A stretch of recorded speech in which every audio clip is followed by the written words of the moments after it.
Hello everyone, in this video I'm going to show you how you can crop your video in CapCut PC.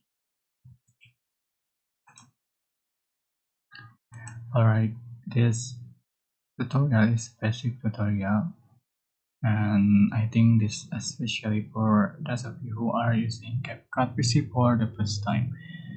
So if you want to crop the photos or videos, for example, just select the click to the right and to crop.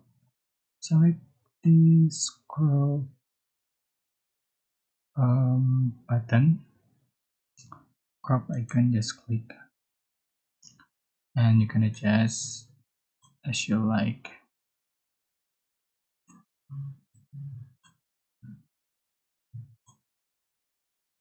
Okay, you can adjust for the option 3 or 1:1 for the aspect ratio.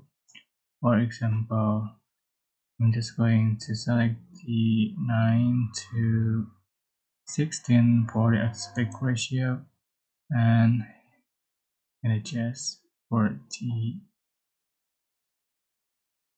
cropping.